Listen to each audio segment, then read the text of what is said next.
goodness. It has been too long. Too long. Oh, there he is. There's the bald one. We've missed the bald one. That's what I've heard. Not Baldwin. Like Alec Baldwin. Maybe you missed him too. I don't know. But it is I, Wes. And, you know, it is kind of a welcome back. It's been like however many weeks since we've done a live stream. But I'll tell you what the deal is. I'll tell you what's going on. It is a mix. It is a cocktail of things. There's Mert right there. And wouldn't you know it, Mert is first on the deck for the Kurosawa studies. Ooh. But let me paint you a picture. I'm a painter after all. Let me paint you a picture. So, mix deadlines with NDA stuff, which is really fun, really great projects. But pushed due dates, all that stuff, and like, oh, well, we kind of want all this stuff before Christmas. Great. Awesome. You know, let's do it. But mix in a little bit of just holiday drama stuff, anything. You got Thanksgiving, got Christmas coming up. But really, add in a 6 to 7 day long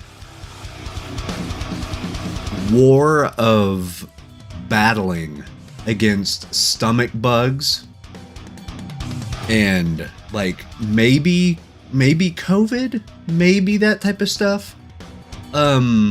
Thankfully I avoided all of this. I personally avoided the stomach bug, the multiple days of, you know, let's just say things happening from both ends that the rest of the family sadly had to go through, but not for like, oh, it's just a quick stomach bug and it's like 10 hours long. No. This was like days and days and days. We thought about emergency rooms. We thought about all that type of stuff. Thankfully, it didn't get to that. But so missing school, then catching up on school stuff, doctor's appointments. Now it's kind of all back to normal. But it was a thing of turmoil for a little bit there. And your boy was not in a great place. I was trying to juggle all the plates and everything like that, but also I missed deadlines. I felt like it was, man. But knock on wood, we are over that. We are over that. And next week, I might be able to stream a little bit more, depending on what the other deadlines are, because I have a whole bunch of deadlines, middle of January, 1st of February, end of February. And I can say who the client is. I cannot tell you what it is.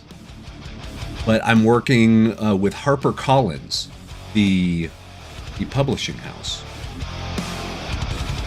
Working with them on a fairly sizable endeavor, as it were. This has the potential, once again, knock on wood, to be a multi-year long project, as this will entail multiple releases of something. And other books as well, but also some tabletop role-playing games, maybe video game, and also just put in my next 3 sketches to Magic the Gathering for another unannounced set. I've already done the 4 cards for a set that's not announced. There's another set that has not been announced that I now have 3 cards going for the first wave. Hopefully we get a second wave as well. That'd be great. But it is a lot. It is a lot. Let me turn this down. Let me come over here. Let me do a little bit of, let's get in the mood. Let's do some Tenchu. Yeah, we could rock out some of this. You'll notice more of the salt and pepper here in the beard. But we got a fun one today. As a nice welcome back. You all have been very patient on the Discord server. And I had a deal for the month of November that we should do Akira Kurosawa, like still studies. Like we watch the films or, you know, look up some info on Akira Kurosawa, find some great images, some great like still shots of his work and filmography, and do some studies. And I wanted to keep them in black and white, which everybody did. I'm very, very happy with. And yeah, we're going to talk about some shape language, some design language. That's kind of what we're going to cover. I'm going to do little bits of paint overs, not a lot actually, because I will say you guys knocked these out of the park, right? Now, while it did simplify a lot of things, going with a black and white, going with something a little bit more stoic, a little more basic.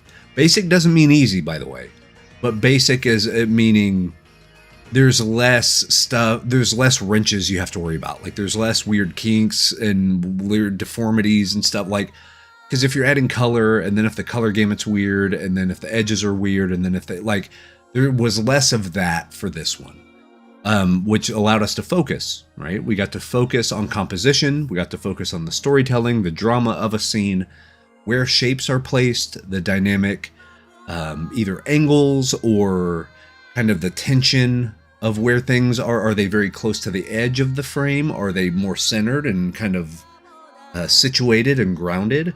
Or is it a little bit more chaotic? Even if what's on screen is not chaotic, just the way the compositions work in the lens, how does that change stuff? And we took a look at value ranges, right? Like values are everything. If it works in black and white, it's going to work in color.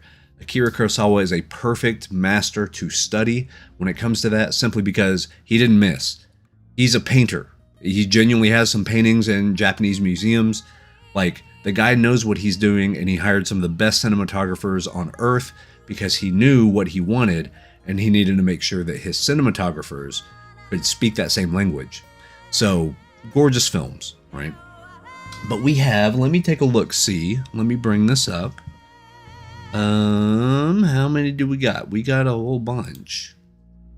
Right, we got 2 from Mert. We got 2 from Brent, so 4. Got 2 from Bob. We got 6. And then 2 from Rachel. So we got 8 pieces to look at.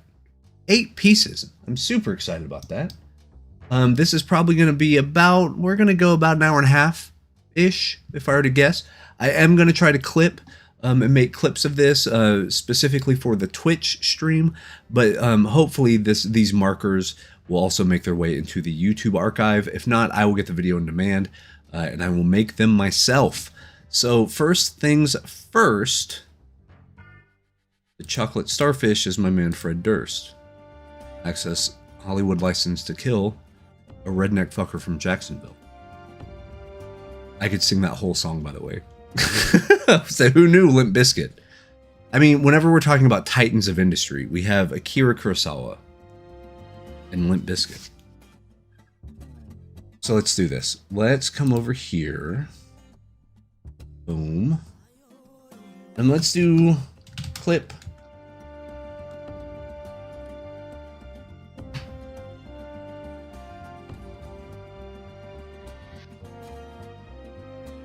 And hopefully, Alan, what's up? Welcome, welcome.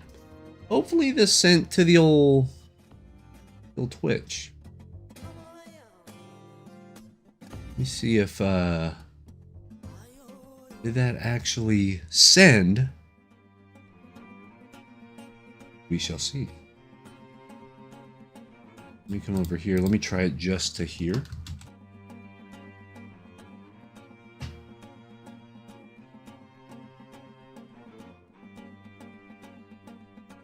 Maybe this might have triggered. I don't know.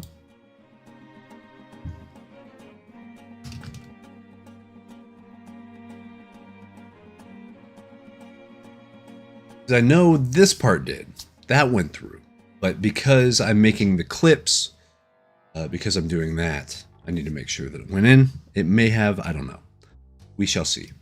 Anyway, I can also pull up, I can do it the old-fashioned way, pull up a notepad, document, because we're high-rolling ballers. Do that. Bring that up. And then I can put in at the 19-minute mark, we start Mert's review. Okay, great. Let's do that. Let's kick on over here. Boom. There we go. So yeah, we have everybody's pieces right here.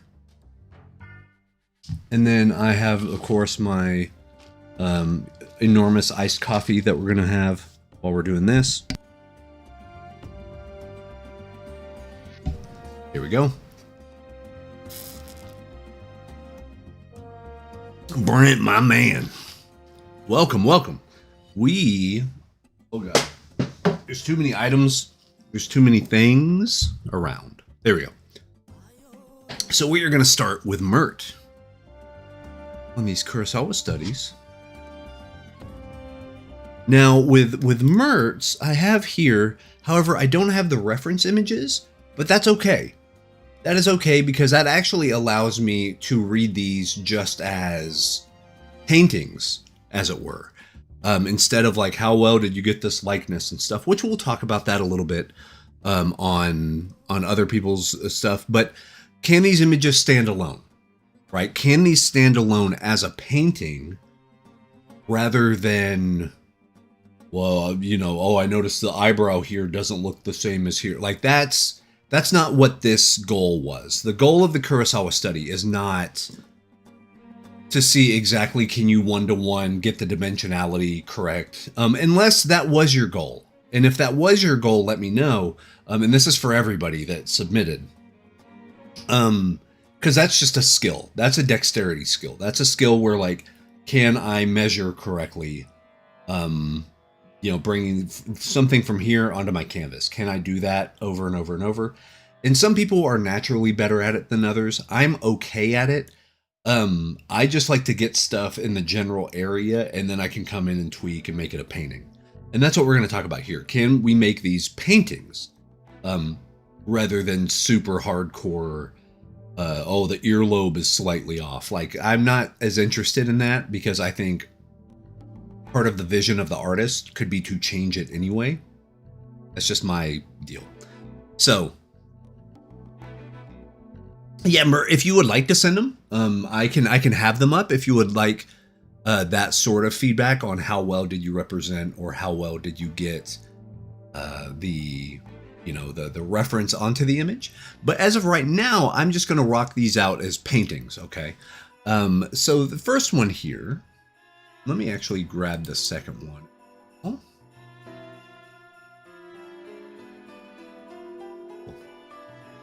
All right. So first thing I love is this thing reads incredibly well. It reads well. Foreground darker, then you literally have a box cutout. You have a frame, essentially a frame within a frame, right? You literally have a frame. It is a window pane framing what is outside while you have your I would say main person because they are the closest to the camera, but they are not the focus. Kind of in shadow, in the foreground, looking out at the characters who might be some dastardly people, right? So overall, I think this is very effective. My one thing I would see right away, just because, and this could be one-to-one on the reference, by the way, because especially with motion, there's a lot of things that paintings, because they are stoic, because they stand still, you cannot get away with certain things in a painting that you could in a movie. One of those being how light this emblem or kind of the patchwork might be on the back of their kimono or their gi, their shirt, their overcoat, whatever it might be. Because this value here is matching this value in the back, it almost makes it look like this is a keyhole. Like that we are able to look outside and through our person. We know that's not the case, because of this, right? Generals, okay. Grab this. Ooh. Ooh. Perfect. Okay, cool. Let me grab these real quick. And then we can compare. Ah, yes. Okay, so yes. This will be good because you... Cool. All right. This will allow us to bring this over. All right. So here is our reference right here. Yeah, we're looking at our dastardly dudes right here. This right here. And then you can see the emblem. So in storytelling, in a storytelling sense, having the emblem here is actually pretty important, right? Because either you're showing who is in what clan. You can have these little elements that are still there. And plus, because of the movement of it, it's actually good to have almost I would call this like a highlighter on the character, on the person itself. Because for the painting, what I would say for a painting, I would keep this lighter, of course, this part lighter, but I would temper it down considerably. You see what I mean? I would get it to where it kind of locked in the value structure, where you have everything in the foreground still being darker on average, rather than what we're looking at through the window. Now, you did the study correctly by literally keeping this lighter, because it is essentially it's a little bit darker, but it's kind of similar in value to what we have back here, and especially with some of the like more rugged, torn, worn in texture that we see right here. It's pretty close, right? So great job, like good eye. As a painting, I would nullify it a little bit, because that way this could really be our main event, which is kind of what it is here too. It also gives you a little bit of wiggle room. You did great on getting that highlight on the side of the ear. Yeah, awesome work. And then good work on these, the little wood pillar or the wood panel, like the paneling to keep the structure of that crossboard going around, because these are a pain in the butt. They just are. They're nuisances. They are monotonous. They're the type of design language that are boring to paint, in my opinion. So good looking out on getting all of them. Rick, what's up, brother? So great work there. And then overall, let me tell you something. This is great, because what a lot of people would say is, oh, well, you know, you're going to be doing a master's study. You have to check the likeness. You have to check the likeness. You have to make sure, you know, does that look like that person? Does that look like this person? Does that look like this person? I kind of prefer your interpretation of it, because this reminds me of old school Japanese scroll art. The way they would elongate noses, the way they would kind of design language shape silhouettes. Can't remember what era it is. My Japanese history is terrible. But we've all seen the wall scrolls of like the samurai, you know, maybe workers maybe in a field. They're conquering a dragon. They're conquering, you know, like that sort. And even like the tigers and the you know, dragons and other animals in that sort of flat sumi-y ink style. I think you have that personality down perfect on it, right? Zoom into wood pillars. Tokugawa, there you go.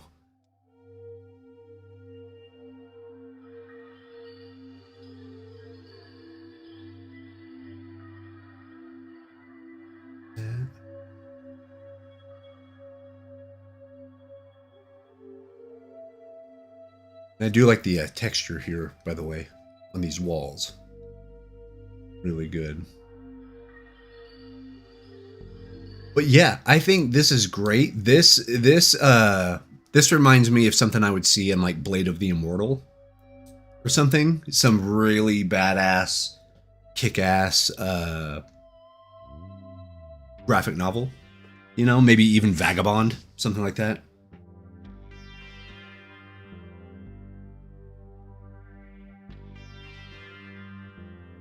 We have here, overall, great balance of the shapes. Oh, Memaleo brushes. Ah. So yes, having it in Krita, that engine really knows how to grip in and like showcase. It's funny how it changes whenever you export it out. But yeah, no, that's fun. That's super cool. But by the way, another thing that you did that I really appreciate, and it's one of those things that you may not have even realized you did it. A lot of times it'll be a happy accident, but happy accidents can show that you're subconsciously learning things. You see back here these panels that go they go vertical. You know, they're going down like this, down like this, down like this. You know, essentially they're going to be the same as here. Or probably each one of these, maybe coming all the way down, maybe not. I appreciate that you actually kept some breathing room here. You didn't fill in all of these straight down. But what you did do, pretty masterfully, I might add, is you framed our people. You framed Deuter. This one goes through the center of Deuter's head, which is fantastic because if you notice, it does not do it on the reference. But once again, I like your interpretation better because this breaks up the shape. It makes sure that this is our focal point. There's no mistaking it. You have your lighter light with your darker dark. In fact, I think you have your lightest light with your darkest dark. Right here, where these are pointing. Once again, we talk about pointing. Like, it's great. This is a fantastic example of not relying so much or not being so locked into the reference that you lose out on your own knowledge of it. And even if it doesn't feel like you made that conscious decision. And if you did, well freaking done. But even if it was just a thing like, oh, I need to put this here, and it was a happy accident. The fact that you knew where to put that happy accident is a big deal. This type of stuff makes or breaks. Working with clients and things like that. Getting these right, these sort of happy accidents, and then you can look back with intent and be like, oh, I see how this can work. I see how we can maybe shift this here or do this here. That's everything. Like, that's baller. And then you have this nice kind of the umbrella, or I guess what would that be? Or is that is that a basket maybe? Or one of the hats? One of the bigger like Bushido style hats maybe. But I love how that shape breaks up things because that's the only kind of circular deal besides our emblem, our patch on the back that we have in the piece. Everything else is very square. It's very framey, very, very up and down, straight across. Oh, I mean, it's fantastic. Fantastic work. And also, by the way, good work on not getting bogged down into this crap. I say crap lovingly. Nothing in any Kurosawa frame is like too much. You know, like he is genuinely a master. Like everything in every one of his frames was deliberately put there. So he was painting in his own way. But it would be so easy to try to measure out here's a plank, here's a 2x4, here's a this, and this one goes across, and this one goes there, and then there's a gap, and then this one comes up, and then it kind of like what's that called? Whenever you put it on top of baked goods, the like if you're baking a pie and then you do like the cross, not strudel thing, but like there's a term for it. Lattice? Lattices? Is that right? Not lettuce. Lettuce is a different type of food, but I think like lattices. It'd be very easy, and I know I would have the tendency to like beeline. Well, does the perspective line up? Doesn't matter. That is not the point. These wooden beams are not the point of this shot. You know what I mean? So you could either keep them out entirely or kind of do what you did. You simplify it. You show there's a little bit of visual something there. But then we have the different personalities of our main bad duders right here, right? But well done for number 1. Yeah, no notes. If you want to take this one up the next level, what you could do is add a little bit more texture to it. You could even add a new layer. So you could because you see how all the stuff in the this is kind of worn in and weathered and from the rain and wind and snow and all this type of stuff. You could bring in that weathering over top, and you could do that pretty easy. You could even just make a new layer, and then if we wanted to do we do something like this. Just come in with a little bit of texture everywhere. Even do something like this. It could be over everything, and then you can kind of get away from it off the... And then we come over here, we go to multiply. That way it's always going to be darker than what it's on top of. And then you can lower that texture. You see what I mean? And then that, yeah, you say, and it can be any texture brush. And then you can just start coming in and changing a little bit of kind of what's what. Pretty easy, right? Doesn't matter what the texture is or where it is. If you really want to get in the weeds, you can go in and zoom in and try to measure those out too. But no, that way you just have a little bit of, a little bit of something, something. You can even lower it a little bit more. That way it's very subtle right there. Right? But yeah, fantastic. Great work. Let's take a look at Mert's number 2. What a baller composition. Let's take a look. Yeah, this one's ridiculous. Well done doing this one, by the way, because this one's freaking hard. And let me tell you a little bit about we talked about the difference between being in motion and a still painting. This is kind of a perfect example of this because you have a tangent. But not only do you have a tangent, Kurosawa had a tangent. Does it matter? Absolutely not. So a lot of times as artists, we like to get up on our own head about, oh God, well, there's a tangent there and that size is wrong and this, and the composition's kind of struggling because this and that. We can get so caught up in the weeds that we're forgetting that we tell stories. And the crux of this one is the emotion of the 3 characters. Right? And that's something that kind of supersedes everything else. So yes, exactly. So it's easy for us to be like, oh, well, the heads are in a tangent, because they are. They actually technically are. You have a straight line to where the curve of the head, of the forehead, becomes a straight line. So it looks like his head is boxed in. And this is where you start running into the thing of what was the artist's intent? Maybe this scene, he feels boxed in.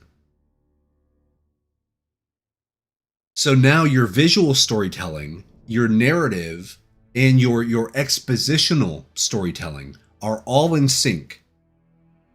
You are showing and telling at the same time. And you're never going to hear me critique a Kurosawa frame. It's not going to happen. I will do my best to find every reason why he did do it, because he thought about it. if you hear any of his interviews, if you see any of the write-ups about it, a lot of film historians have done stuff. If you have the Criterion Collection, any of those Blu-rays, please watch them with the like critique stuff on. Sometimes I think on a few of them, Kurosawa actually did record kind of a watch along. But a lot of times you're going to have like history buffs or film buffs also in there. And if you listen to them, you're going to realize how much intent Kurosawa had on every single frame of his movie. Every frame. And that keeping that intent, yeah. So exactly. So like with Kurosawa he's a student of the game. You know what I mean? He's not only an artist and a painter, you know, a director and all that in his own right. He is a fan of other art. And he brought that into his storytelling, which you can absolutely see. Just because of how perfectly it's done. It's like, it's ridiculous how good, right? And I'll talk a few more seconds about how freaking good Kurosawa is. And then we'll talk about the study. So, I mean, yeah. Well done picking this one. Because, like, I could talk for 45 minutes just about this composition. You see these little beams of light right here? You have your light frame right here, and then coming across, that stops at our character. Right here, it's darker. You see this? As it comes across, you would think, oh, well, this is going to be lighter going all the way across because it's the same plane. Doesn't matter. It's different material, right? Or maybe it's the same material and he just lit it differently, which is totally fine as well. Because there's a lot more visual information on the left side of the frame than there is on the right. Now, storytelling-wise, I would argue the right side of the frame is more important because those are the characters they are basically facing each other. They are locked in to one another, even though one's in the foreground, one's in the background. They're locked in. Back here, Mifune is kind of his own thing. He's making his own mind up, right? He's off literally in his own space. And you have all these lines coming down. You have all this. There's a lot of complexity happening here. While this is a little bit more straightforward. You have two frames. You have two characters. They are talking and expressing to one another. And everything is there to give them room. They're getting room to have the discussion. So narratively, you can look at this, right? But you see the light hits of the foreheads, of the skin tone, of the head, breaking up the darker midtones and the darks. Same thing here. Look how thin this line is. Look how thin these lines of light are. And the arm coming down to the milk jug, which, by the way, you could also call a tangent because now the values are the same between these two things. As a painter, you would want to separate them. But, you know, you have a face, you have the... So, like, your nuances here, your I'll say noise, but not noise in a bad way. Noise as a just more dense information is going to be over here, okay? And guess what? You got it. You nailed the strip of light right up here. How it's lighter here. It's stopped right here. You're noticing all of the right things. And I highly, highly appreciate it because you're able to also tell the story. You have framed the characters well. They are going through their discussion. And Mifune here doing his thing. As far as study is concerned, I think this one's actually way trickier than the previous one because of the nuance of the darks. Now, if you notice,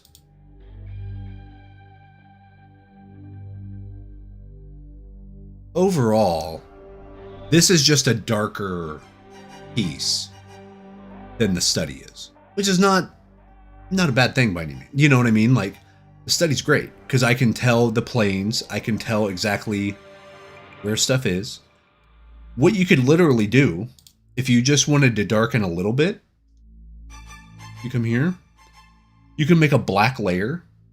A lot of people will tell you, hey, go ahead and use a brightness contrast layer or something. And you could do that. But another way that you can do this, and it gives you a little bit more nuance, is if you just come in and fill this in with black, and then you lower the opacity. You see what I mean? You can kind of match where you think that darkness is. So about right here, right? So what is that? We added about a 50% deal over the top of it. And then you can come over here with a nice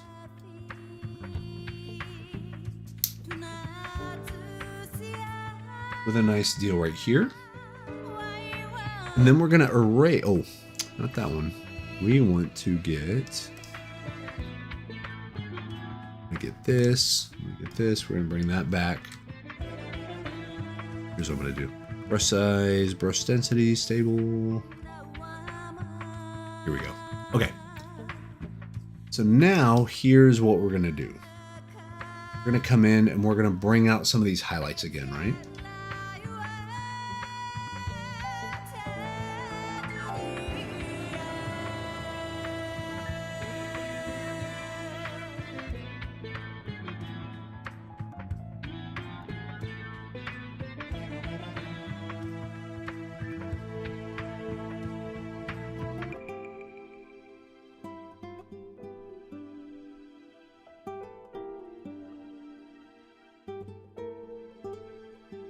And you notice what this is doing is this is giving you a little bit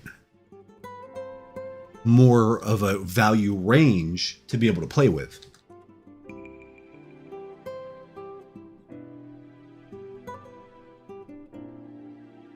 And if you wanted to quote unquote avoid the tangents, you could make it to where the arm is lighter than what you're seeing in the milk jug, but I actually like keeping it this way a little bit, right?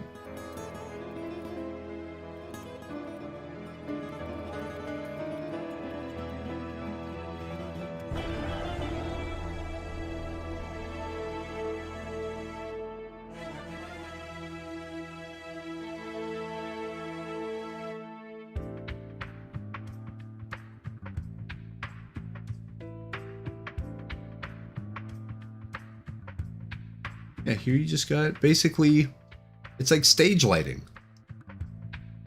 You know, Kurosawa had some epic shots, but in a lot of ways, he filmed plays. A lot of his stuff was very much based on the dynamics of a conversation, which you could do as a stage play. Like peck and paw stuff, you know?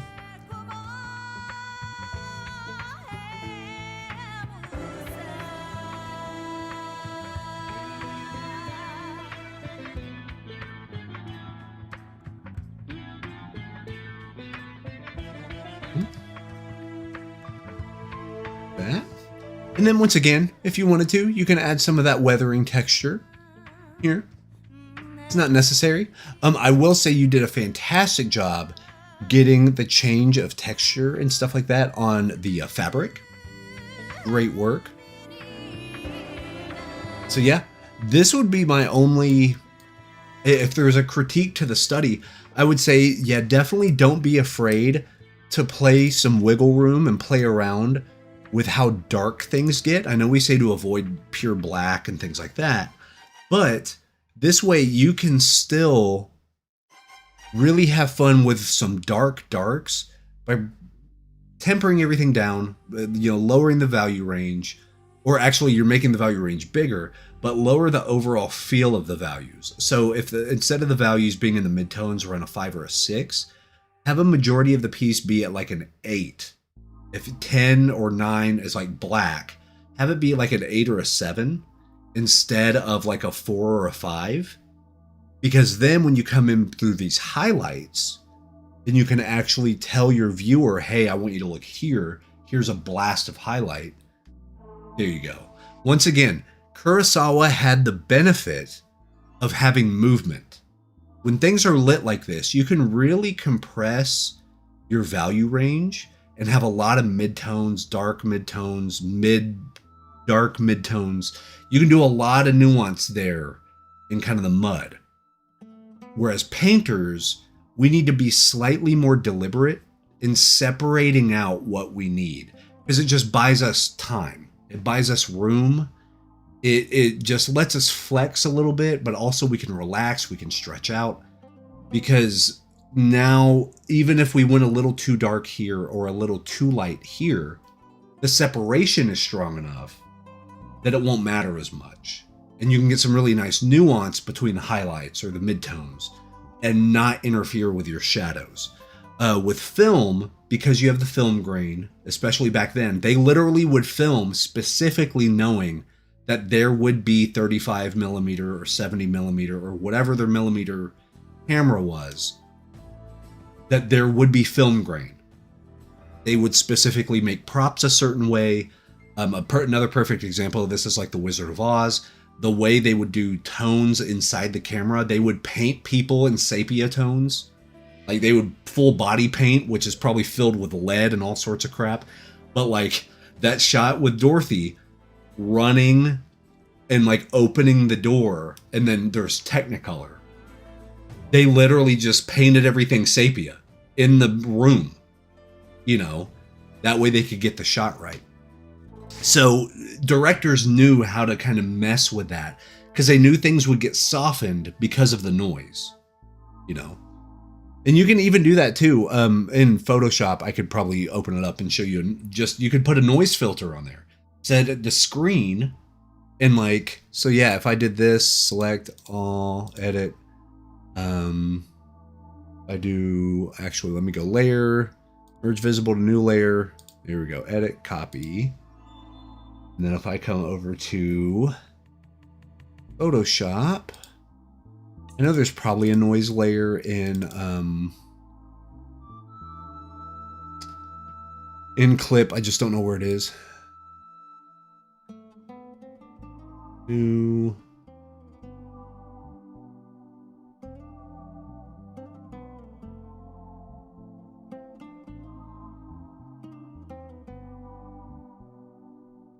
So many other windows open. Oh my gosh. Okay, file new. Clipboard. Boom. Edit, paste. Cool. So let's say we have this, right? If I wanted to make a noise layer, come here, edit, fill. I'm going to fill it with black. Go to filter, noise, add noise. And I'm going to add, this is a little too much, but let's add like 10%. Let's add 10%. And let's do uniform. So it's black and white. It's true grayscale, because you can do Gaussian. And then it's a little more, it has a little bit more red and green and blue. Like it has that differentiation between the light spectrums. But if we do uniform, it's going to keep it somewhat grayscale. Actually, let me up that up to 15%. We'll hit OK. So you can see it looks like snow, right? But if we come over here and we do a screen, do you see how it changes the values? It lightens it by like a step, maybe even a step and a half. So you can do that, bring that in, lower it down. So you get that little bit of nuance, but it's not as overwhelming to your values. And it kind of softens out. Do you see what I mean? But now you have a lot of wiggle room within those shadows and stuff. But no, I mean, yeah, this one's a harder one. I would say this one, even if it's your first one and stuff like that, this one's the harder one out of the two. I would say by quite a bit. There's just more, but I think you also you stepped up to the challenge of it. You stepped up because you got more. There's more of it. I see more of it. You know what I mean? So, no, man, these are well done. Well done. Yeah, great work. I mean, other than the value stuff, no notes. I would say no notes. Where am I? There we go. Cool. Very good job, Mert. Everyone give Mert a round of applause. Huge. Huge, huge. Outstanding. Definitely level up, man. I mean, everybody showed out for this one. I'll tell you that. Oh my gosh. Let me bring up how many things open. Okay. So that is our boy Mert. Well done, brother. Brent is up next. Yes, sir. Let's go in here. Okay. Actually.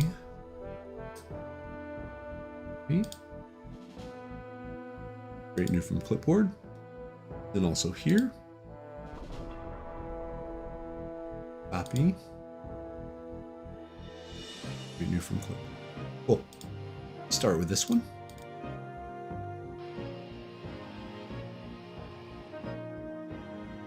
Let me come over here. Let me get my boom.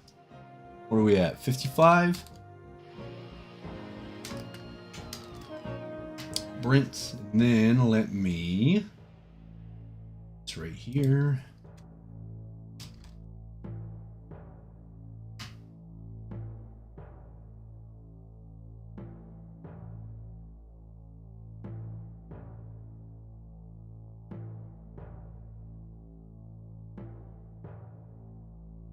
Okay, awesome. Got that, got that. Cool. So, not a lot to review on this one. Genuinely. Like, it's a great study. I love how you've, like, have the rim light. How you have those little bits of light that are being caught. Yeah, and the same thing here, the texture pattern down here. Don't think I didn't notice that you noticed, because I did. Those little bits, because of that texture of the material, it really pops on the silver screen. You know, it pops in motion. It definitely pops in a painting too, because you can tell that differentiation of texture. That's huge. You could maybe even push it further and bring in the. I come over here, boom, boom, boom. Over here, you have such great confident shapes. You can just keep those up. This, and then following down, you know, following down the line. There's a bunch of them here, I know. You have something like that. Those out, you know. Not very clean on my end, but you know what I'm saying. To really show that difference of texture.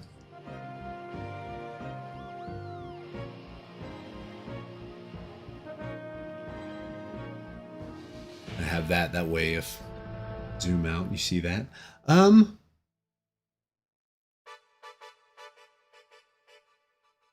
It's going so well. Yeah, I mean, that's the thing. And like, well done on picking something that on the surface seems pretty simple. Okay, you have one figure, you have your middle structure with a figure, and then you have a third figure, and that's it. There's no background to worry about. Like, it's a smart move. And yeah, even things like, I love how you got the darker value here. Got the darker value here. You have the little bit of that kind of texture. Any sort of visual noise right here to kind of show wood grain. It is made of different material. You know, you can see texture there because it reads as wood. Even if you use splatter brushes, if you use like Memilio brushes, doesn't matter. It reads as a different texture, which is all that you really need, right? And then, yeah, same thing here. And the expressions are on point. Yeah. Yeah. And once again, great detail on the structure of the kimono and stuff. Because, yeah, going in and doing each individual dot would be a fool's errand. I would not do that. I would do it the way you did it. Get yourself a texture brush, maybe some sort of halftone, put it on there, and then you can come in like you did over the top of it. Give that a little bit of structure, a little bit of nuance there. You're good. You're golden. yeah, not much else to say.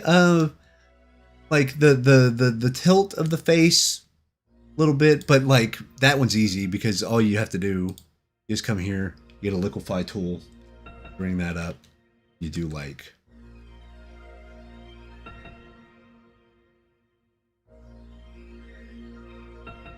know what I mean? Like you just a few of these, maybe bring it. This liquefy tool is a little bit more finicky than the one in Photoshop, so apologies if. And guys, never be afraid to do this, by the way. I know a lot of artists, and I was like this for a while too, to where if I had a likeness of a subject, I would refuse to use things like liquefy or warp after I put it down, because I was like, no, if I'm a good artist, I should be able to put it down the first time and have it be exactly right and the proportions be correct. And using something like liquefy or warp is cheating, and I'm no cheater. Don't fall into that crap. Like, you did the hard work. You did the hard work, shadows. You did that. You did the sculpting of the ear. You did the hairline great. You did the eyes. The structure of the eyes, where the top of the eyelid has a little bit more dark on it, almost like kabuki theater eyeliner type stuff. It really pops it on there. You got the great shadows under the neck. You know what I'm saying? Don't feel too proud to use the tools of your software. Do you know what I mean? Like, it's all there. Don't be ashamed or like, oh, I'm lesser than because if you use a warp tool or whatever. Like, no. Crap. You know, if I'm 2026, I'm actually going to bring out my portrait course, I promise you, once the stuff slows down. But part of it is like, if you got a reference and if it's of a certain person, please trace. Please. God in heaven, please trace. If you want something a little bit more experimental or something more emotive or imaginative realism, more so than likeness, then yeah, eyeball it, do your best to study, kind of figure it out, because there's going to be slight tweaks and nuances that your interpretation has that the reference won't have. And that's part of it. That's what part of the appeal of the painting is. But if you need a likeness, if you absolutely need it to look like a person, for God's sakes, trace it. Please trace it. You would save so much time. Because ain't nobody got time for fiddling around for 35 hours because somebody's nostril's in the wrong spot. Like, no, we ain't got time for that. Like, if it needs to look like the person, trust me, the proportion of where things are located is the least of your worries. Because you're going to have to do some hardcore brushing. You're going to do some rendering. You're going to be rendering more than you would ever want to because it has to look right. You know what I mean? So yeah, so liquefy is great. Liquefy tool, any sort of stuff right there. And like, what's great, I think, is you got the emotions down pat. I think these emotions are fantastic, you know, and you did a fantastic thing. You used softer round brushes to do the rendering. Really, it looks like of a lot of it, which is awesome and the right call, but especially of skin. Skin is tricky. We're going to look at that on the next, on your next one. But here, like, yeah, these are bang on. You know what I mean? Yeah, all that I would have would be kind of like small quirks and stuff. And it's just, you know, God knows I've done so many portraits and anatomy studies and stuff that like I can look at them from a mile away and figure out what needs to be fixed. But that's the same for mine too. Like, I will go back and look at my stuff, hell, that I even finished like a few months ago, and I'm like, oh man, the chin didn't do this thing, or the nose needed to be a blah, blah, blah. Like, we always talk about it, but there's a difference between storytelling mode of like creating and editing mode of fixing. And I still can't do both at the same time. I can kind of do it, but like, I have to be in the mindset. And that's why it's so important to take breaks. Like, create it, get it on the canvas, make it good later, you know? And I can tell that you went through the ringer, man. You went through it. Because like, even the way that this hair and this hair kind of come up, it's great. Look at the little bit of the cut in there of those hairs. I can see that, how this comes out a little further. Got it, nailed it. So you're getting the general senses and ideas, which is why, and you know, if I were you, I'd feel really proud of this one because you kind of got it. Like, there it is. You got the piece, you got the dimensionality, you got the structure of it, you got the storytelling of it, you got the attitude of it. Fantastic. It's great work, you know? And what's nice, since Mifune is in the back, you did the smart thing as a painter, and you didn't worry about trying to really render out the stuff because he's not our focus. Literally, the camera lens is focused on these two. It cannot also be focused on him. It just can't be. So the fact that you softly put in the eye socket shadows and you did like the brow ridge and things like that, perfect. No notes. Fantastic work, brother. Take a look at this one. So, 100%, 100% congrats, because this is a tough one. Holy crap. The reason why painting women's faces, especially in black and white, is it's a hard way to go. Some great artists, really any of your Baroque Renaissance artists are great, but if you want something a little bit more contemporary, you can get like Puppeteer Lee. Puppeteer Lee does amazing. Bobby Chu does great. Also we have who's the one I'm thinking of? Who's the one that does the color dodge? Bloom. Bam.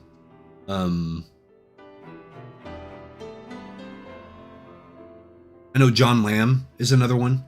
The secret to this, and like, well done, you got the emotion there. Perfect, right?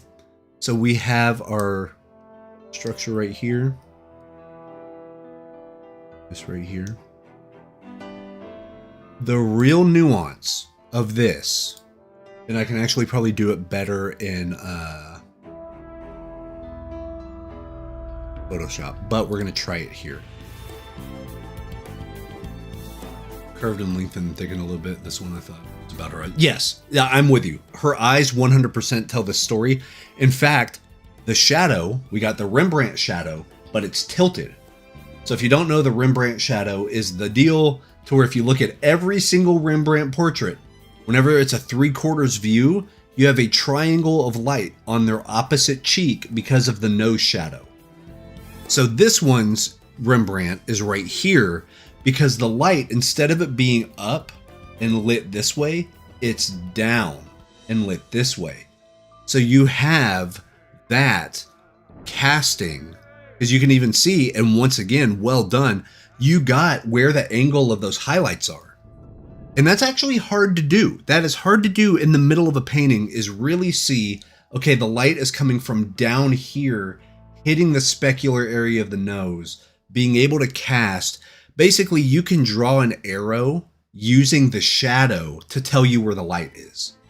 That's a good trick. And it works when plein air painting too. But really what this is, the nuance is here in the shadows. And what I would do, and see you got that nice little bit of subtlety right there. I would actually come in here and smooth out any transitions you see in the shadows at all. Smooth out any of them. The goal in the shadows here should be not to have any brush marks at all. None, right?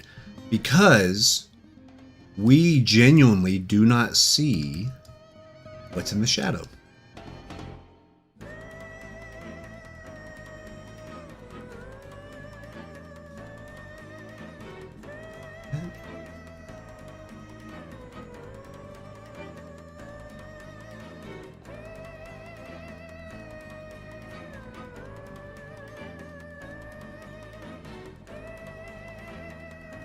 bit. Actually, let's do... was on the wrong brush. There it is. That's the brush I needed. Yes. Get rid of them brush strokes. Here. All right. This. Another nice trick about this, especially on the tip of a nose, the specular highlight will never really become the edge highlight. They're going to be two separate highlights. And it might be kind of cheating, but you'll notice we have this rim light right here. And then you have your specular right here. Okay. So we're going to separate those out a little bit. And you're going to, it's funny how much of a difference it makes. Okay. So we have this right here. We're going to kind of smooth that out, right? Smooth that out. We got white in here. Nope. Boom, boom. There you go.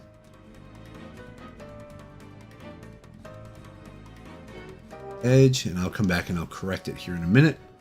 But then our specular is going to be like right here, telling us the bulbous shape of this part of the nose. I can't remember. I think it's called the bulb of the nose. And then you also have it right here, which you nailed, which is that that nostril, right? You're gonna have that dip a little bit right here. Let me get this brush a little bigger. That way I can smudge some of this. Smudge this one. Also, I can smudge that. And here, I always do my little Cupid's bow, like this area where this, I make sure that's always kind of a U shape. Kind of the weird kind of U. So we'll keep that part consistent, right? Then here, then we'll bring this back. Because then we can kind of temper that back down.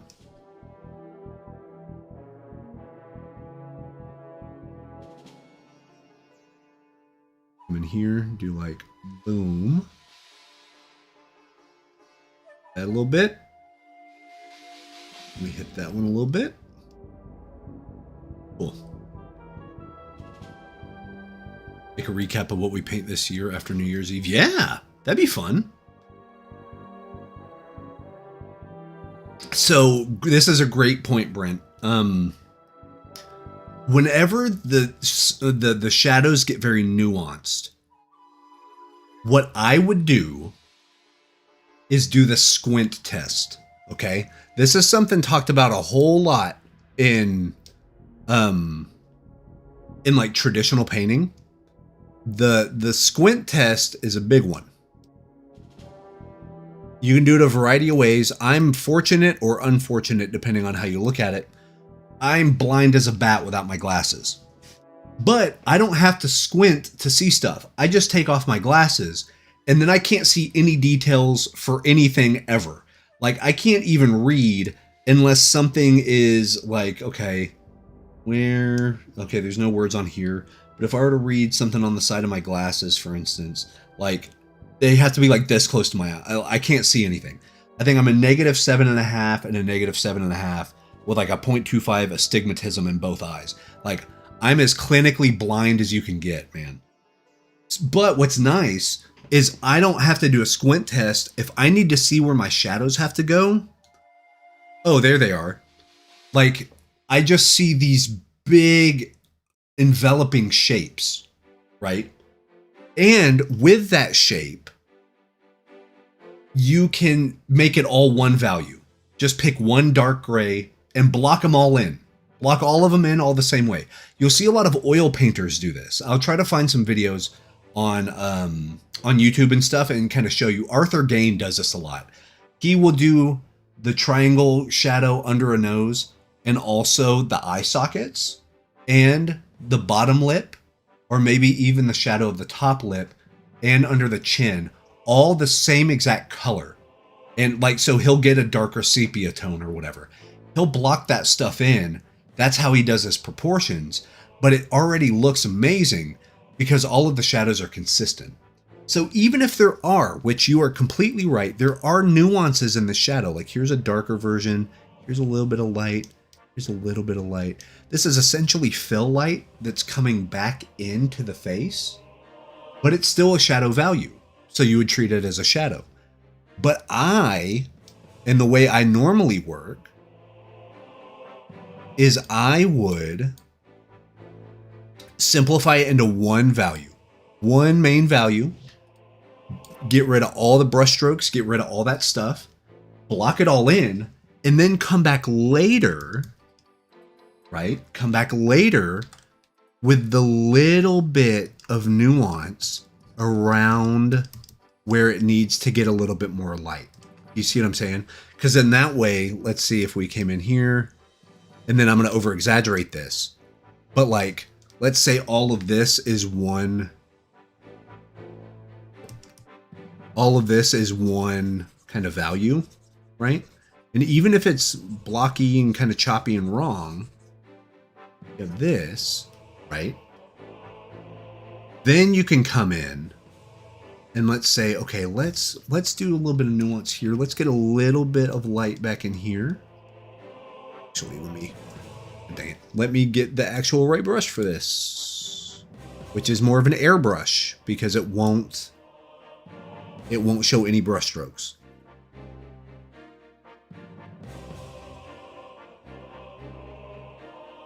And see, then you can come in after the fact. So remember, as a painter, what you want to do is kind of work big to small. And this is a great way to do that. See, and then you can start bringing in a little bit more of the nuance into the shadows. But when you first get it going, you can keep it very basic. Very, very basic. And this just helps out, right? And then you can kind of fill in the gap, as it were.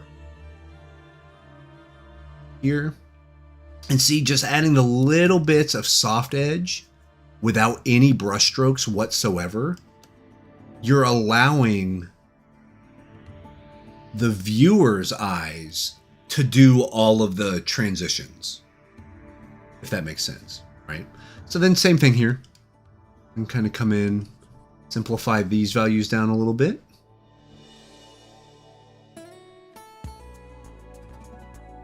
Right? Got that. Then, kind of like how you did it, bring it in. Then you can bring in your highlights. Smudge them in. Help out a little. You know what I mean? Because yeah, the real power of this is no brush strokes on the face of a female. That's usually my go-to. No brush strokes at all. You want this to be very kind of airbrush, very soft edge if there are any edges. And this, once again, this just buys you some time too. It buys you a little wherewithal.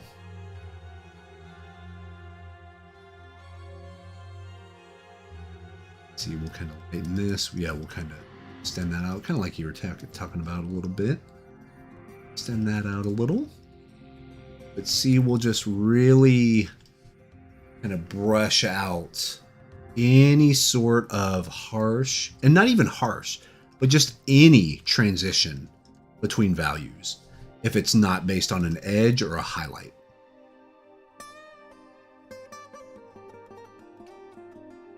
Edge, so we can up. This one we can actually get a little bit. And like a blender brush would be great for this. Really soft. You see what I mean? Just very, very soft. And we'll pick that highlight color, kind of come up here. This.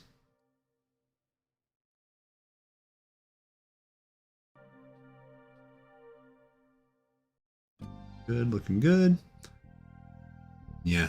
And yeah, you got that top lip Cupid's bow. Tricky stuff. It's really a great portrait, and this is a great portrait exercise, but it's tricky, man. This one's tough. Tough, tough, tough. Because there's no forgiveness, right? There's nowhere to hide. You just kind of got to get it till you get it. And you keep it going. See what I mean? Like, and you can just work and render and work and render and work and render. Silly rule. Hey, no, it's good. And this is the whole point of these exercises. You know what I mean? But no, it's just the thing of doing it. Just doing it and doing it. And the more you do it, the more comfortable you get with the process. And if you know you need to smudge this versus airbrush that versus soft round this versus hard round that, like, that's just the time under the gun. That's just the nuance of doing it. You know what I mean? But no, man, these are killers. Like, these are really good studies. I think you got some banger art out of these.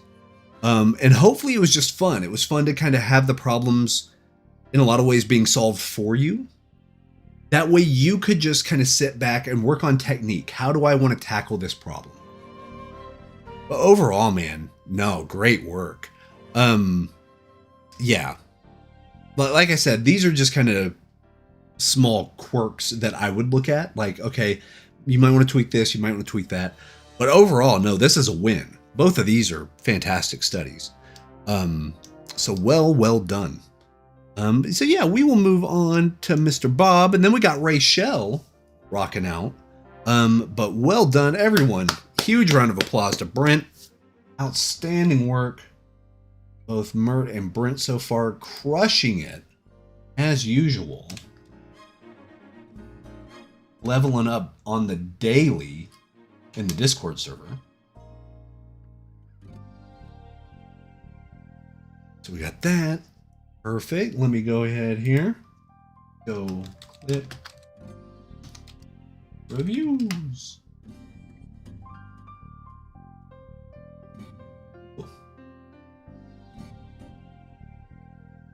Got that.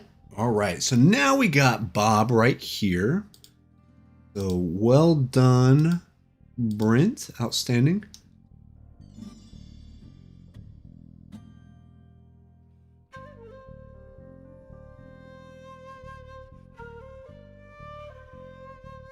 Pencil. Do from clipboard. Boom. Cool. Great. One of the most famous images, not only in Kurosawa history, but in film history. Banger. Very brave to take this one on too, because man, oh man, we could take every lesson we learned from Brent's and all the stuff and the nuances and stuff and multiply it times probably infinity here.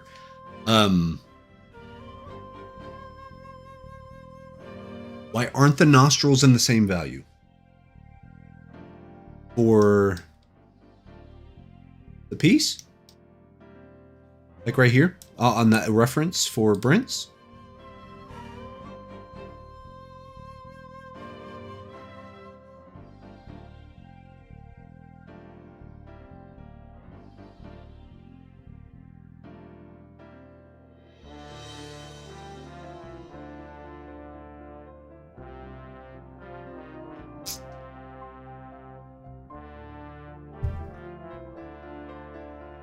Because, so, hey, Cybernetic Phoenix, welcome.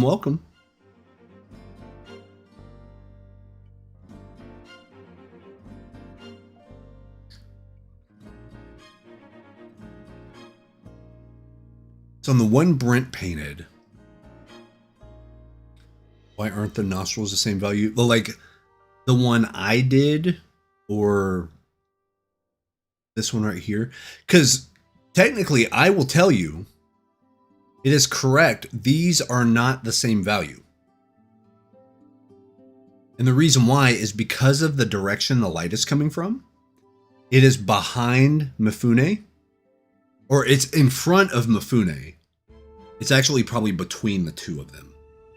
And since it's pointing up, this nostril is catching more light.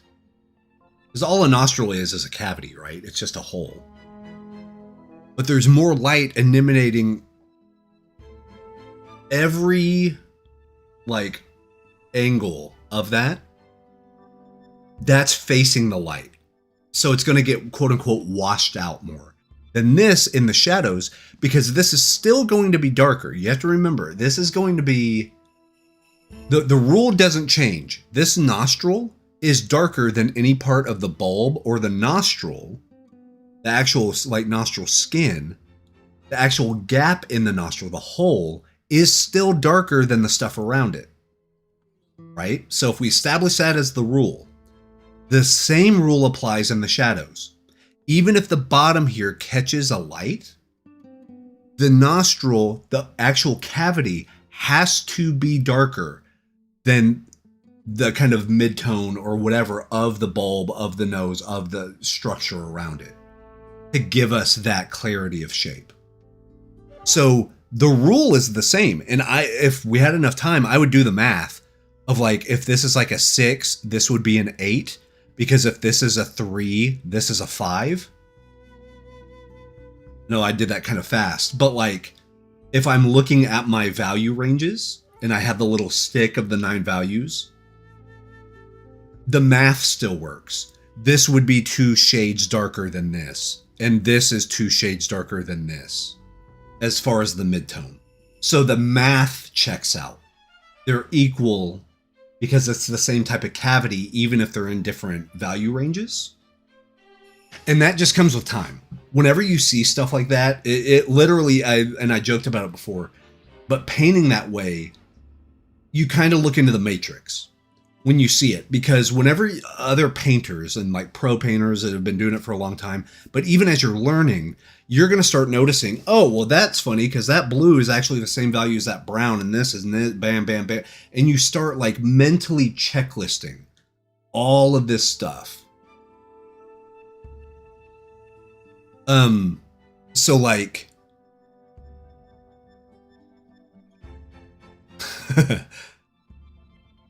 right below others from the top. So yeah, and you can see the shadow line and stuff like that. So yeah, it's tricky, and Brent literally had it. It's one of those that, yeah, we can shift it around a little bit and use a liquify tool and get the nuance. But overall, the rule still applies. This nostril on the surface, as we're viewing it, is going to be lighter than this nostril, even if they are both holes and gaps in the same structure, just because of how it's lit. Same thing for the lips as well. Like anything where there's kind of skin going in or receding away, or like that type of stuff is all affected by the light. But let's take a look at Bob's here. And this is interesting because this is like, this one is a challenge. This one's just tough. And I will say, great work so far. Stuff like the teeth being the same glint of light that the fire behind him is. And Bob matched it. You see what I mean? Like, there's little glints of that back here, which are also there for the teeth. That's very tricky because normally artists, we like to make all the eyeballs white and all the teeth white. And normally that's a no-no. Normally you don't do that because it messes up your value ranges. But whenever you have something so severe as this type of lighting, having the white teeth on this side is definitely the way to go. No question, right? Tongue right here, you got the other mouth, but you can see these teeth are less bright than the top teeth, which is true from the reference. Yeah, this one's tough, man. I don't know if I'd be brave enough to do this one. But Bob tackles all challengers, man. He's going for it, and I appreciate it. Because, dude, you did a great job on this. Great job on this. The nuance of the silhouette here for the body, super smart. You notice how he has the darker darks exactly where they need to be, right? Has the darks here, Has this here. Understands that light is that bounce light coming off of the helmet is coming from the fire around, so he's keeping it that same feel right here. Overall, this is a great study. What'll take it to the next level is if we here this. We can see how we have some really light lights down here. We can lighten this up a little bit. So I would grab the white. Because if the whole idea is he's being lit by the fire should absolutely kind of overtake the value range. Does that make sense? Like, it is fine for this to be as bright as you want to make it. You know, we can come up here and then just do something kind of like that. It is A-okay. Because all this is going to do is let the silhouette pop out even more. Right? We can do that. Kind of lighten this up around here. Lighten that up.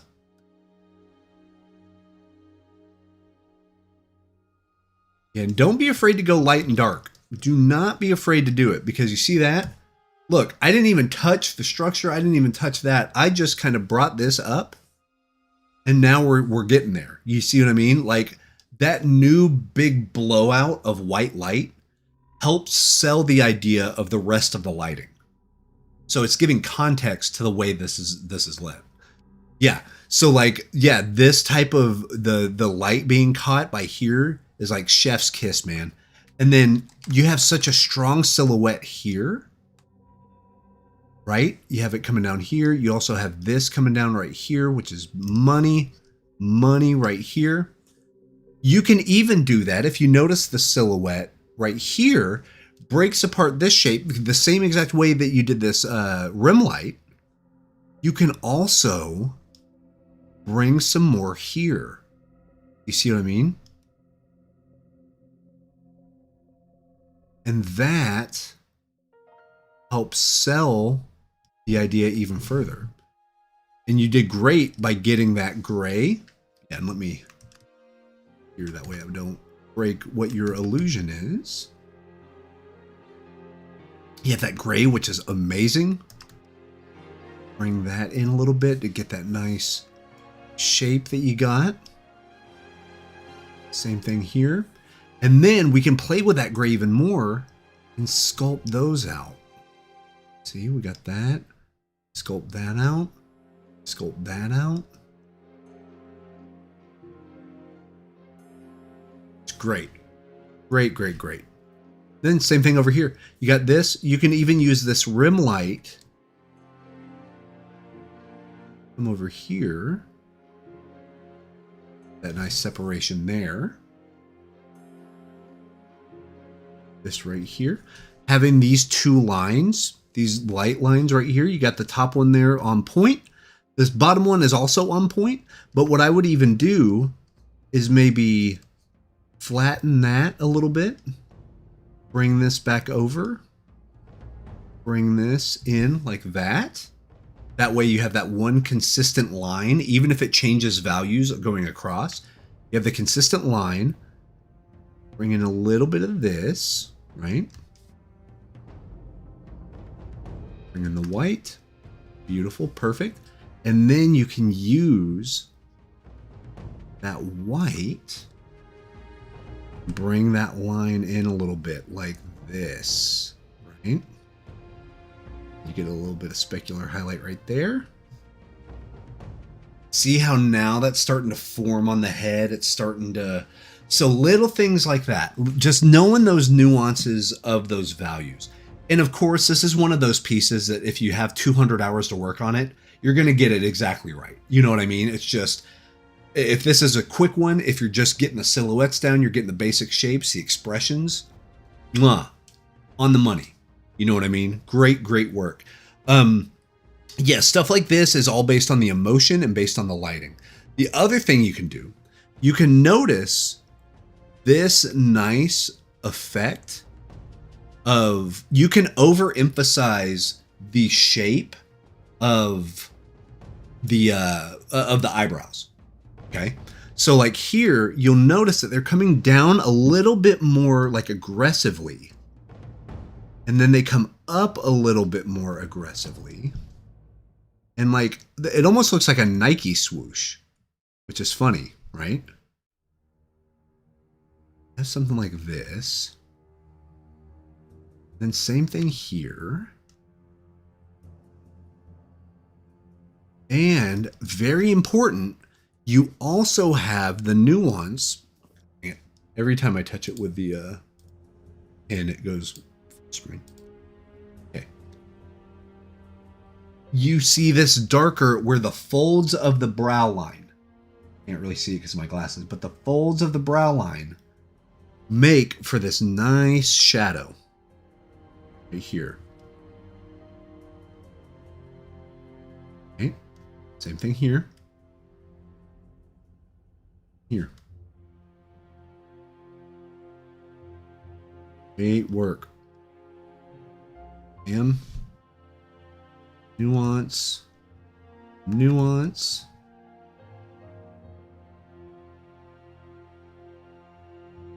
Light coming up. One of my tricks of the trade, as far as like the nose and stuff like that, I will tell you guys from personal, like professional experience, the real winner when lighting a nose, a lot of people think the sides of the nose right here. The real winner is your cheekbone coming up into the nose, kind of where your glasses would sit. You know, it's probably red right now on me. But this area, if you light this area well, you're on the money. You know what I mean? Like you're really on point. So we have something like that, right? So you see what I mean? I would just look at the angles. I think the values are really good. I think they're really well done. And like I said, the silhouette read perfectly. Like it was great, great, great. And then I like the fact that the eyes were very emotive. Like, yeah, I'm like zoomed all in. I'm like, oh, look at that. But yes, so areas like that, and you can see the lighting right here caught it. So once again, every part of anatomy, every part of these, like, oh, the structure of the helmet and all that stuff, all of that has these nice little nuances that you can really dig into. But overall, I think the vibe and the shape has been captured incredibly well by Bob.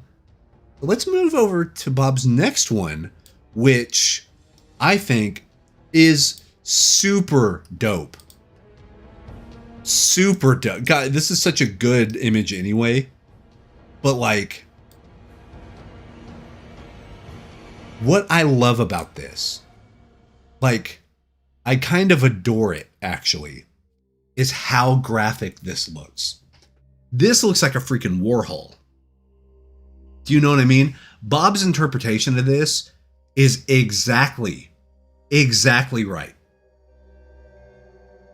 Because that, it literally shows me everything. Here are 3 people sitting, at least 2 of them are smoking, and stuff like this. This dark part where the ash is in front of the softer midtone of the gentleman's face. Guess what Bob got? Nailed it. Like, this type of stuff is sick. Like, this is so good. And like, I don't even want to touch it really. Because even matching this kind of dark back here with this, I like it. You can tell because of the way Bob did the hairline up front that he does have hair. But you don't need to even show, yeah, sure, this image has a slight little fill rim light type thing. But you don't need it. You do not need it. Same thing here. The shape of this hair coming in from the darks, it's perfect. It's perfect. The little plates with the deal right here. I guess this would be like a little ashtray on the table. Great. Also, stylized smoke. Yes, please. You know, if you wanted to like kick it up a little bit of a notch, and this is completely up to if you would want to or not. You could introduce your lighter lights here in the smoke by doing this. Because then this also buys you some lighter lights that you can come into here. Right here. Right here.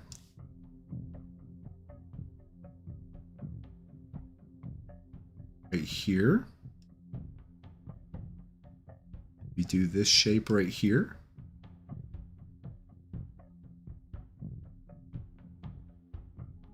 Do you see what I mean? But I wouldn't change the structure of this at all. Yeah. In fact, what I would probably do, personally, you did a great job getting this fill light and stuff right here. I would even temper that back a little bit. I think your darks are so good.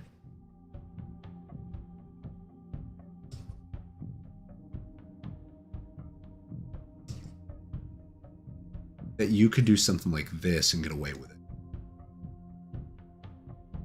You know what I mean? Kind of blur that, vignette that out. Because you have such these amazing sharp angles. Oh, it's great. This is great. Yeah. Anything I do is just going to mess with it. You know what I mean? Like, no, I think that's a baller study. You got every important part of that with these shapes. Every important part. I'm convinced. Yeah, that's great work.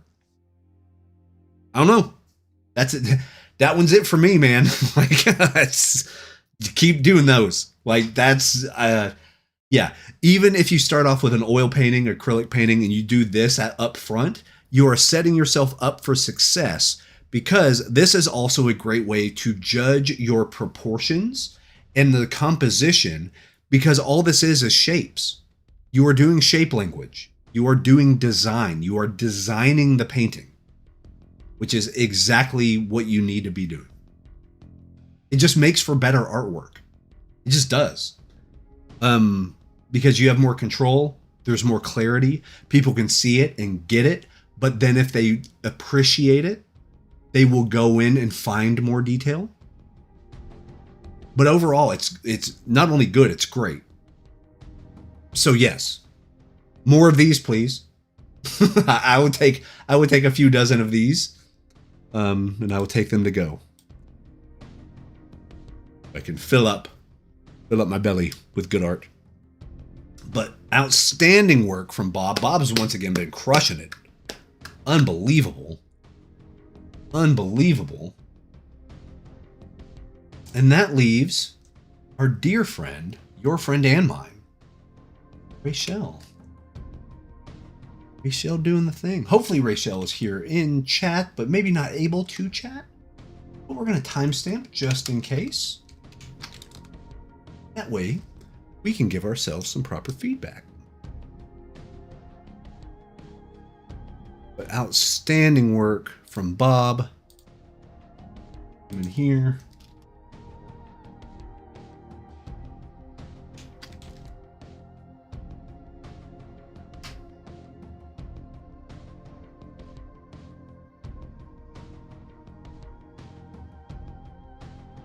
Good.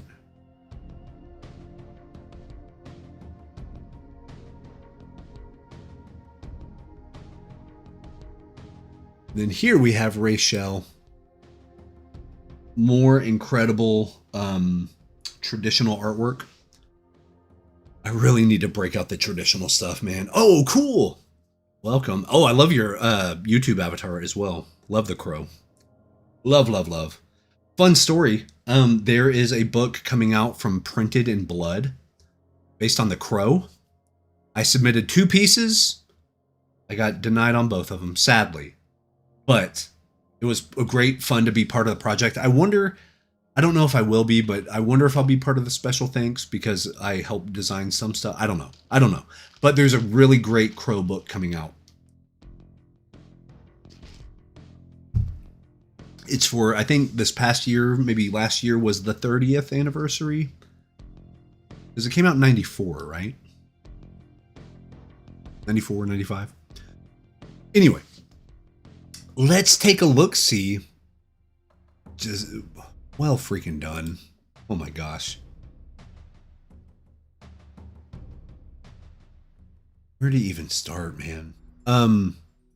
Outstanding technique on the wheat. Are you kidding me right now? Are you kidding? Guys, boys and girls, children of all ages, look at this. What? Look at that. This is a movie poster, man.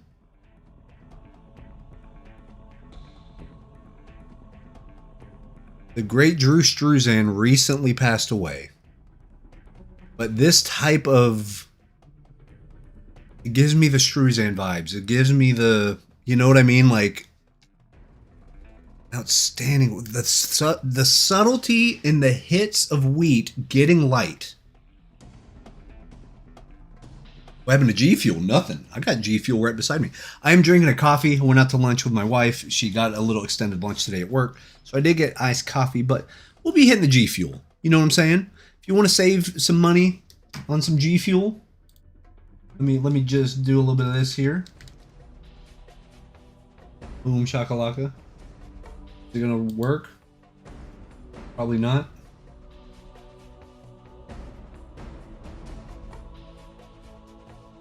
I think it did.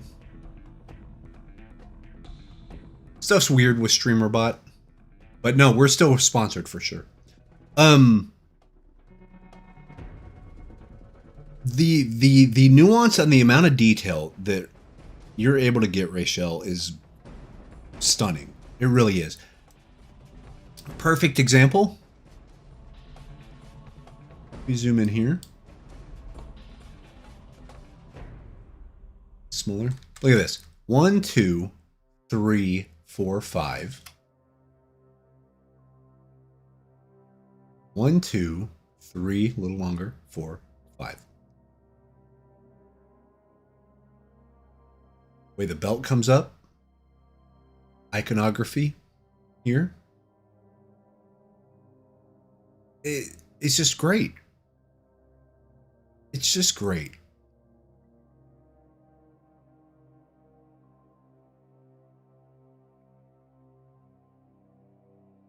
And I know earlier in the stream we talked about how likeness is important, but likeness is not everything. The truth be told, I always think, can the image work even if nobody knows you used a reference? So like, can this image work? Absolutely. 100%. It can work as a standalone thing. You'll get a lot of people and a lot of art instructors, and if you need me to be, I could be this way, but like, oh, well, you know, there needs to be 1-to-1, and you need to train your eye to make those transfers and all this other stuff. But the intent is here. The freaking angle of the sword is correct. That's at what? Maybe a 30-something, 45 degrees here. What about that? 37 degrees? 34 to 37. Yeah. Crazy stuff. Even the arm vein. Let's take a look at this forearm vein for a minute. Get some love for the vascularity. I love Rachel's work because These type of details that, especially when you work traditional, you hope they don't go unnoticed. Trust me, these do not go unnoticed. The nuance of the texture of maybe the hat here, next level. You know what I mean? That slightly harder shadow shape. Right here. I mean, all of the important stuff is here. I also love, do you see how there's some wheat here that's kind of white and maybe kind of frames this down and then comes down to here? I kind of love the fact that this is open. This is an opening here. It gives it a more painterly quality. It is a handcrafted piece because now we don't need information here. It runs into itself well, and not once. Like, I do not find this to be like an eye-catching tangent or anything. I really don't. Because we have enough information that we can infer that the rest of that sheath is going to curve around. It's always a good idea to make the viewer work a little bit. It's always the best way to go. And this other subtlety that I really like. And the image does it as well. The ref does it as well. But the intent of doing it on traditional medium especially is very profound. You're giving the viewer breathing room here on the trail. Yeah, there's a little bit of texture. Yeah, there's a little bit of nuance. You're giving almost a glow around our figure where there's not a lot of detail. So then the silhouette reads stronger. Especially, you see down here how there's like some nice texture here and all this other stuff. But then you have it softer here, almost kind of airbrushed, maybe brushed out. Maybe if this is maybe graphite or charcoal, maybe let's say you had a Q-tip or you had some sort of cotton ball, a rag, and you sort of diffused that away to give room for our character to stand. That's outstanding. You're giving the viewer enough room to enjoy all of it, which is the goal. Yeah, even the notches here, or not notches, I guess this would be where the cloth or leather is wrapped around, and then you just have the hilt. And then you have the simplified wheat, which still points at our figure, still directing the eye where it needs to go. Oh yeah, the wheat is a bear. But you can see, like, look at this. Look at this. Incredible. It gives enough form and it gives enough nuance that then it sells itself back here. Even if you just did some impressionistic like scratches and stuff like that, the fact that you have trained the audience up front here where we can focus, you're giving the impression that there is more wheat in the back based on the same line language. Genius. Smart. I mean, it's just, this is how you make pictures. This is, yes, you simplify things, it's all an optical illusion. You have to train the audience to think a certain way. And Rachel's done an incredible job here, training the audience on where we are, where we're seated, what we're looking at, and then inferring the rest of it. That is confidence in your craft, and it is highly appreciated. So yes, great work. Only thing I could think of, if I were to give any note at all, if there's a way to clean up a little bit around here, just to give, because you notice how this is purely like stark white. I wonder what that would look like And I know it's hard to do because once you get graphite and charcoal and stuff, it doesn't kind of come up even with a kneaded eraser, rubber, or anything like that. It won't really come up. But, and plus seeing it in person is probably a whole different animal. You know, I could never take good pictures of traditional art. I never can. Even with correct lighting and stuff, it's never the same. You know, I recently went to the Blanton museum with my wife. I have pictures and I need to post them up on the Discord and my socials and stuff. But I was able to look at, Diego Velázquez, and I saw Albert Birdstadt paintings in the flesh. Like I was standing this far away. And I was like, God, I love this stuff looking at it on the computer, but good God almighty, seeing it in person I know what people mean now by it being like a life affirming thing.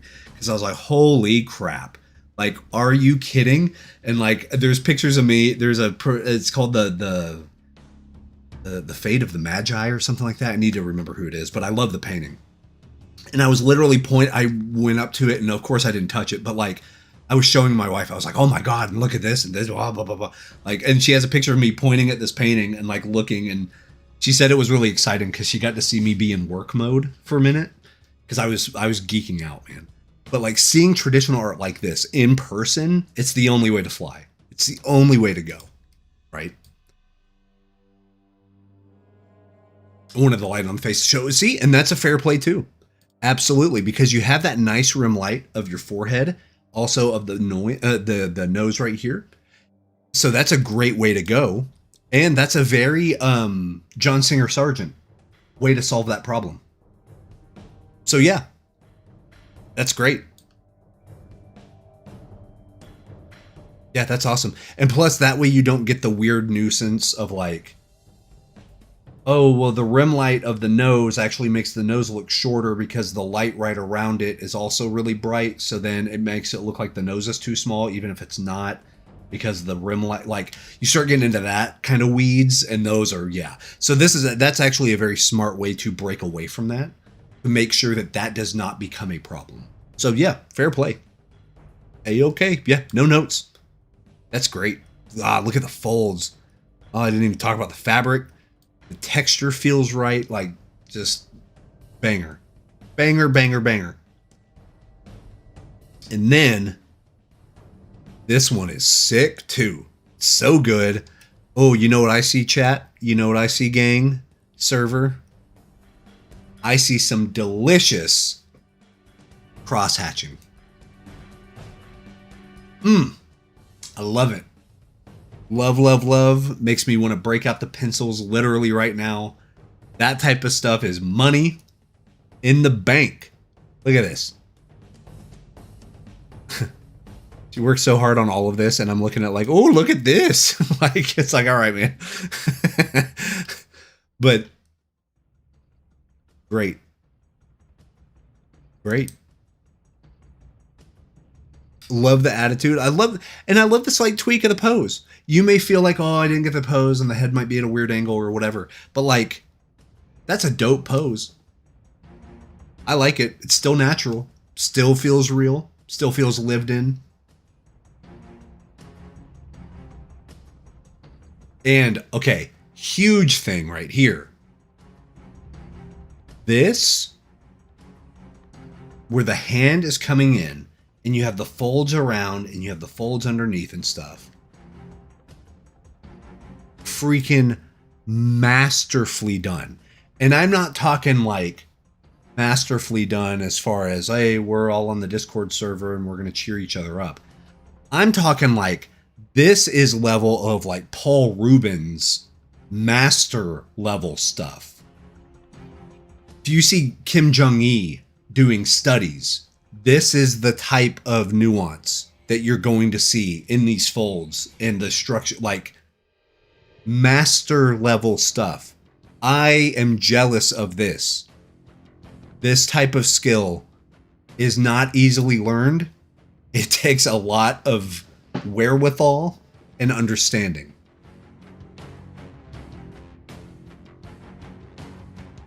That's great. Like,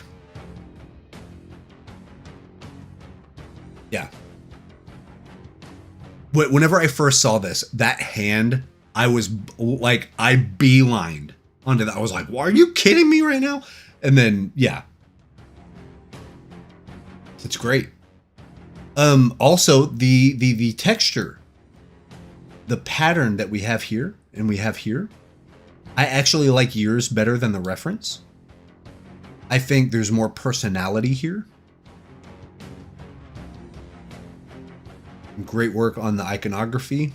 Great work on the deal. Also, I love this as well. Here's how you know Rachel very good at what they do. The hatching lines per item go in the same direction. What do I mean by that?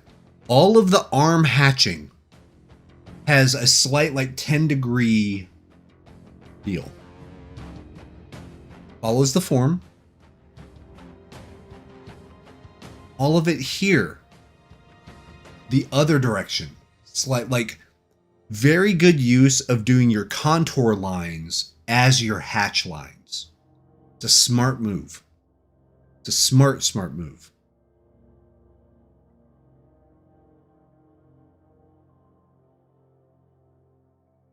The face is baller. Face is great. This is a super tricky face to get right, by the way, because of how harsh the light is. Because, you know, as we know, the face is one thing. We like to talk about, oh, well, look at the eyes and the eye socket and the, you know, and oh, the brow ridge, and then you have your, yeah, the Cupid's bow, and then you have your nostrils, and then you have the bulb, and then you have your ears, and then you have your mandible, you have all this other stuff, and then this line comes out. We have all these terms, and we know how the skull is structured. But as far as a face, it sounds weird, but a face is like a mask. It's like this thing that just, it's one thing and it stretches across everything. So whenever it's lit in a very severe way, in a very extreme way, it loses all sense of shape. It really does. But because we are so used to seeing other people and our own face, we can see other faces, we can see actors, actresses, we see ourselves in the mirror, we see family members, loved ones, friends, all the time. We know what it's supposed to look like. So we fill in the blanks. We fill in the blanks as far as light, shadow, and all that stuff, because we know what it's kind of supposed to be. There's a nose somewhere, there's a, you know. Our brains have been trained. We are social creatures by our very DNA. So we are able to infer a lot of information, which Rachel shows us perfectly. Look at the bridge of the nose coming down, but then nothing here. Nothing. Smart. If you were to bring this line down and try to like render the nose, it wouldn't work. It just wouldn't work. It would be too much. But because you have the mustache line, you have the bottom lip kind of curling a little bit, a little Elvis-y, you know, a little bit of that swagger that Mifune had. You got everything you need. You do have your structure of the face right here to give you that sense. Lines are great. I know I don't sketch a lot. I need to sketch more. Lines are a great way to show contrast. In fact, that's why a lot of people love their sketches but don't like their paintings. Because the way the contrast works in a sketch is way more dynamic and way more extreme than a painting. But well done having the wherewithal and the knowledge to not over-render the sketch. Like down here, you're able to get the nuance, you get the shadows here, you get these harsh shadows right here, which are great. I bet this is a freaking baller in person. It looks great here. I can't imagine what it looks like in person, right? Same thing. Dark sword, the handle and the sheath of the smaller sword there. It's a great way to break up. The image would still work perfectly even without this sword right here. because you have established these great folds. And look at that. The difference in value on these textures versus these textures, even though they share the same visual identity, kind of the lightning bolt-esque looking edges. Yeah, I mean, stunning. Just great, great, great. Trying to think of notes. I don't think I have any. Genuinely, I don't think I have any.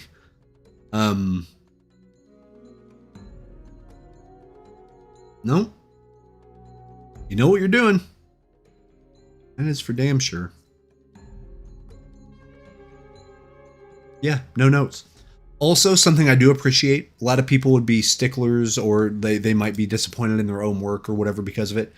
I love the lines here showing where you maybe started to do a proportion and then wanted to change it and shift it and stuff. To me, this breathes life into a piece because you get a glimpse of what is the artist doing? How are you solving problems? Ironically, this type of stuff, leaving in these guiding lines, will get you more jobs than the more pristine finished artwork. Lately, what I've been finding is that art directors love to see problem solving. Because guess what AI can't do? Solve problems. Can't do it. It has no wherewithal. It has no know-how. It doesn't have a problem to solve. It doesn't even know what it's doing. So seeing the problem solving still in the image is great. Like, I would in fact lean into that. I would lean in to having more guidelines, having more of that stuff, just because it's great. And it shows the adaptability. It shows that you're making decisions, because it's not just, oh, it's right the first time. Like, no, you're making a decision. I'm going to bring this shoulder in a little bit. I'm going to sharpen this up. I'm going to do this, form this here, meld this there. Bam, bam, bam. Great. Yeah. Yeah, that's awesome. So huge round of applause to Rachel. Incredible. It's always a treat seeing the traditional representing on the server. Great stuff. And that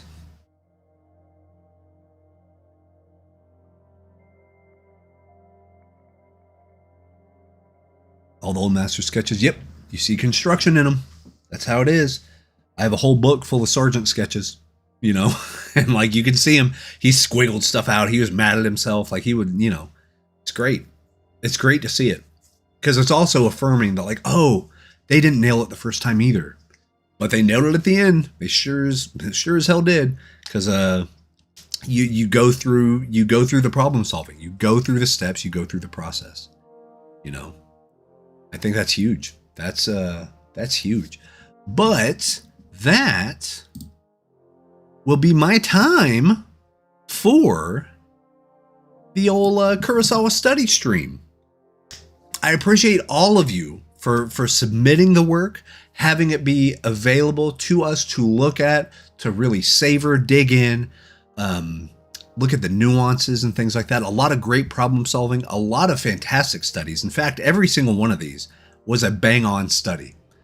And I hope that by simplifying it, by bringing it to grayscale, to maybe just doing one or two people and maybe a background here or there, but it's not as important, but just very composition-based, very shape-based, hopefully allowed you to really dig in and kind of savor that part of it.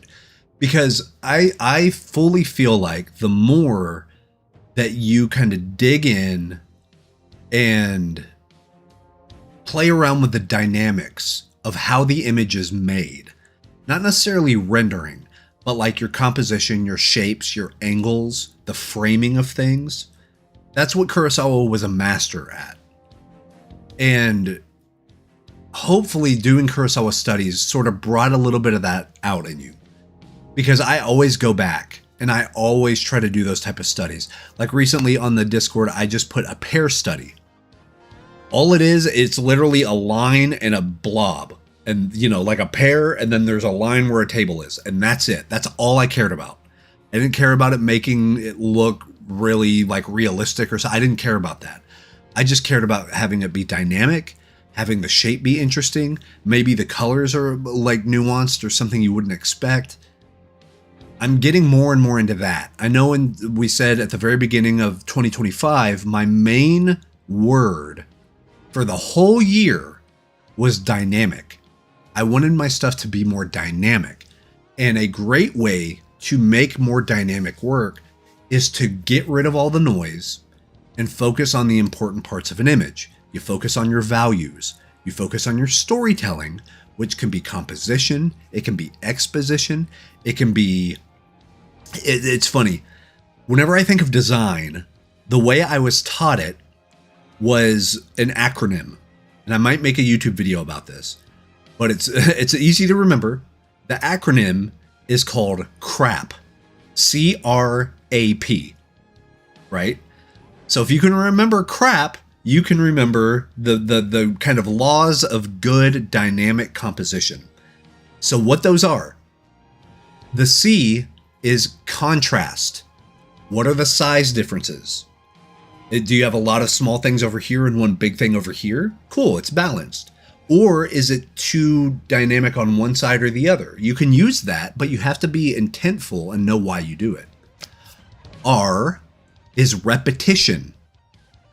Okay, so are these shapes repeating themselves? Like we talked about with Rachel's work, the same lines going in cross-hatching way tells us what a shadow is supposed to be. Those nuances like that. So you have contrast, you have repetition, you have the A, which is alignment. Where are these things aligned on the canvas? Do you have all of the, let's say you're doing cursive or something, you're writing something. Is all of the cursive in the same spot? Comic books are a great way to look at this, because if the words are in the bubble, their alignment means read them in this order. It's a very important storytelling, but also just narrative visual thing. You have that set up, right? Then the P is proximity. What are the proximity of these things? Sure, they can be aligned, but are they close to each other? Are they not close to each other? Like we saw with the piece earlier, where the two characters were talking to each other and they were framed within a frame. And then you have Mifune in the back away from them facing the other direction. What is their proximity to one another? Who is more important? What's going on? It tells us the story. So there's a lot to kind of look at. And hopefully with these Kurosawa studies, that helped you kind of unlock parts of the brain that will help you with that stuff. Because that's your image. At the end of the day, you can do whatever rendering, use whatever brushes, whatever. But if you get down to the real nitty gritty, you look at the dynamics, you look at the shapes, you look at the composition, how are these things related within the image plane, you're going to be successful. Okay. But that is my time. I think that'll be it for this week. Tomorrow I have to go to a few doctor's appointments. My son has his dentist appointment, so we got to do that in the middle of the day and all that stuff. And I do have a few things I need to turn in by the end of this week. So I'm going to do that. But next week should be pretty good. I think it'll be the last week I'll be able to stream until the new year, because the whole family will be home for a few weeks, which is nice for Christmas break. But it's also, it'd be impossible to stream with two toddlers. And yeah, just, it ain't going to happen. But I'll be in the Discord. We'll be knocking out some paintings, all that fun stuff. But yeah, so I will see you guys next week. We might do 2 or 3 streams, maybe a gaming stream, just hang out, do some art a little bit, figure something out. We'll figure some stuff out. But that is my time. I appreciate all of you so much for turning in your Kurosawa studies. I will have the video on demand of this up tonight for sure, and we'll have it time-stamped and everything for you. And I'll also look to see why some of this, some of my streamer bot stuff wasn't working correctly. Hopefully all the clips went in, but if not, I will manually add those timestamps to it. But I appreciate you if you're watching on YouTube or Twitch. Big shout out to you. Hope you're having a nice, safe December so far.